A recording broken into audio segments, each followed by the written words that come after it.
ಪ್ರಿಯರಾದವರೇ, ಯೇಸುವಿನ ನಾಮದಲ್ಲಿ ನಿಮಗೆ ನನ್ನ ಪ್ರೀತಿಯ ವಂದನೆಗಳು.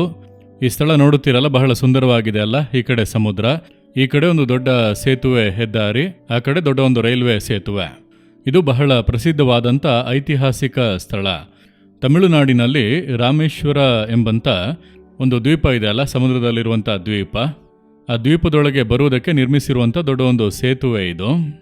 ಈ ರೈಲ್ವೆ ಸೇತುವೆ ಏನಿದೆ, ಇದನ್ನು ಬ್ರಿಟಿಷರ ಕಾಲದಲ್ಲಿಯೇ ನಿರ್ಮಿಸಿದರು. ಈಗ ಇತ್ತೀಚೆಗೆ ಅದನ್ನು ಹೊಸದಾಗಿ ಮಾಡಿ ಹೊಸ ಒಂದು ರೈಲ್ವೆ ಸೇತುವೆಯನ್ನು ನಿರ್ಮಿಸಿದ್ದಾರೆ. ಅದನ್ನೇ ಹಿಂದೆ ನೋಡುತ್ತಾ ಇದ್ದೀರಿ. ಇತ್ತೀಚಿನ ದಿನಗಳಲ್ಲಿ ಅದರ ಉದ್ಘಾಟನೆ ಕೂಡ ಆಯಿತು. ಇದಕ್ಕೆ ಪಾಂಬನ್ ಸೇತುವೆ ಎಂಬುದಾಗಿ ಕರೆಯುತ್ತಾರೆ. ಇಂಡಿಯಾದ ದಕ್ಷಿಣ ಭಾಗದಲ್ಲಿರುವಂಥ ಬಹಳ ಪ್ರಮುಖವಾದ ಸ್ಥಳ ಇದು. ಈ ಭಾಗದಲ್ಲಿ ಅನೇಕ ಮೀನುಗಾರ ಸಹೋದರರು, ಅವರು ಮೀನುಗಾರಿಕೆ ಕೆಲಸವನ್ನು ಮಾಡುತ್ತಾರೆ. ಇದೇ ಅವರ ಪ್ರಮುಖವಾದ ಕೆಲಸ. ನಮ್ಮ ಇಂಡಿಯಾದಲ್ಲಿ ಇಲ್ಲಿಯೇ ನಮ್ಮ ಮಾಜಿ ರಾಷ್ಟ್ರಪತಿಗಳು ಶ್ರೀ ಅಬ್ದುಲ್ ಕಲಾಂ ಅವರು ಹುಟ್ಟಿ ಬೆಳೆದಂಥ ಒಂದು ಸ್ಥಳವೇ ಇದು ರಾಮೇಶ್ವರಂ. ಆ ರೀತಿ ಬಹಳ ವಿಶೇಷವಾದಂಥ ಒಂದು ಸ್ಥಳ ಇದು. ಇಲ್ಲಿಂದ ನಿಮ್ಮೊಟ್ಟಿಗೆ ಮಾತನಾಡೋದು ನನಗೆ ಬಹಳ ಸಂತೋಷ. ಇಂದು ದೇವರು ಯಾವ ವಾಕ್ಯವನ್ನು ಇಟ್ಟಿದ್ದಾರೆ ಗೊತ್ತಾ? 1 ಪೇತ್ರನು 4ನೇ ಅಧ್ಯಾಯ 7ನೇ ವಾಕ್ಯದಲ್ಲಿ, ಪ್ರಾರ್ಥನೆಗೆ ಸಿದ್ಧವಾಗಿರುವಂತೆ ಸ್ವಸ್ಥ ಚಿತ್ತರಾಗಿಯೂ ಇರ್ರಿ. ಕೆಲವೊಂದು ವಿಷಯಗಳಲ್ಲಿ ಜಾಗ್ರತೆ, ಗಮನವಾಗಿರಿ ಎಂಬುದಾಗಿ ಹೇಳುತ್ತಾರಲ್ಲ. ಅಂದರೆ ಏನರ್ಥ?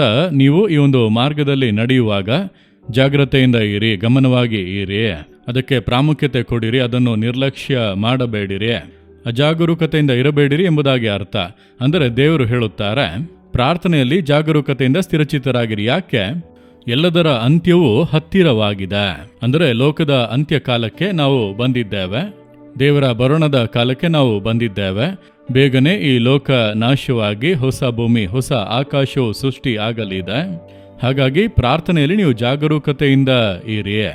ಹಾಗಿದ್ದರೆ ಹೇಗೆ ಜಾಗರೂಕತೆಯಿಂದ ಪ್ರಾರ್ಥಿಸುವುದು ಅಂದರೆ, ಯೇಸು ಹೇಳಿದನು, ಎಡಬಿಡದೆ ಪ್ರಾರ್ಥನೆ ಮಾಡಿರಿ, ಯಾವಾಗಲೂ ಪ್ರಾರ್ಥನೆಯಲ್ಲಿ ಎಚ್ಚರವಾಗಿ ಇರಿ.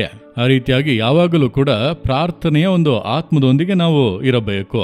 ಮುಂಜಾನೆ ಪ್ರಾರ್ಥಿಸಬೇಕು, ಸಂಜೆ ಪ್ರಾರ್ಥಿಸಬೇಕು, ರಾತ್ರಿ ಪ್ರಾರ್ಥಿಸಬೇಕು, ಸಮಯ ಸಿಗುವಾಗಲೆಲ್ಲ ಪ್ರಾರ್ಥಿಸಬೇಕು.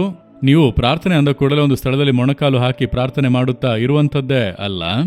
ಕಣ್ಣುಗಳನ್ನು ತೆರೆದುಕೊಂಡು ಜನರನ್ನು ನೋಡಿ ಪ್ರಾರ್ಥನೆ ಮಾಡಬಹುದು, ಸ್ಥಳಗಳನ್ನು ನೋಡಿ ಪ್ರಾರ್ಥನೆ ಮಾಡಬಹುದು. ಪ್ರಾರ್ಥನೆಯಲ್ಲಿ ಜಾಗರೂಕತೆ ಉಳ್ಳವರಾಗಿ ಇರಬೇಕು. ಅಂದರೆ ಅದಕ್ಕೆ ಬಹಳ ಪ್ರಾಮುಖ್ಯತೆಯನ್ನು ಕೊಟ್ಟು ಪ್ರಾರ್ಥನೆಗೆ ಗಮನ ಸಲ್ಲಿಸಿ ಎಂಬುದಾಗಿ ಅರ್ಥ. ನೀವೊಂದು ದಿನಕ್ಕೆ ಎಷ್ಟು ಪ್ರಾರ್ಥನೆ ಮಾಡುತ್ತೀರಿ? ನಿಮ್ಮ ಪ್ರಾರ್ಥನಾ ಜೀವಿತ ಹೇಗಿದೆ ಯೋಚಿಸಿ ನೋಡಿರಿ. ಬರೀ ಆಶೀರ್ವಾದಕ್ಕಾಗಿ ಪ್ರಾರ್ಥನೆ ಮಾಡುತ್ತಾ ಇದ್ದೀರಾ? ಯಾವುದೋ ಒಂದು ಮೇಲು ಬೇಕು, ಒಂದು ಅದ್ಭುತ ನಡೆಯಬೇಕು, ಅದಕ್ಕಾಗಿ ಮಾತ್ರ ಪ್ರಾರ್ಥನೆ ಮಾಡುತ್ತೀರಾ? ಅದು ಸ್ವಾರ್ಥದ ಪ್ರಾರ್ಥನೆ. ಆ ರೀತಿಯಾಗಿ ಇರಬಾರದು. ದೇಶಕ್ಕಾಗಿ ಪ್ರಾರ್ಥಿಸಬೇಕು, ಇತರರಿಗಾಗಿ ಪ್ರಾರ್ಥಿಸಬೇಕು, ಆತ್ಮಗಳ ರಕ್ಷಣೆಗಾಗಿ ಪ್ರಾರ್ಥಿಸಬೇಕು, ಆಳುವಂಥವರಿಗಾಗಿ ಪ್ರಾರ್ಥಿಸಬೇಕು. ನಮ್ಮ ಸುತ್ತಲೂ ನಡೆಯುತ್ತಾ ಇರುವಂತಹ ಕಾರ್ಯಗಳನ್ನು ನೋಡಿ ಕೆಟ್ಟ ಕಾರ್ಯಗಳು ತೊಲಗಿ ಹೋಗುವಂತೆ ಪ್ರಾರ್ಥಿಸಬೇಕು, ದೇವರ ಆಳ್ವಿಕೆ ಉಂಟಾಗುವಂತೆ ಪ್ರಾರ್ಥಿಸಬೇಕು. ಪ್ರಾರ್ಥನೆ ಮಾಡುವುದರಲ್ಲಿ ಜಾಗರೂಕತೆಯಿಂದ ಇರಬೇಕು. ಆ ರೀತಿಯಾಗಿ ಒಪ್ಪಿಸಿಕೊಡುವಿರಾ ದೇವರೇ? ಎಲ್ಲದರ ಅಂತ್ಯವು ಹತ್ತಿರವಾಯಿತು, ನಾನು ಜಾಗರೂಕತೆಯಿಂದ ಪ್ರಾರ್ಥಿಸುವುದಕ್ಕೆ ಒಪ್ಪಿಸಿ ಕೊಡುತ್ತೇನೆ.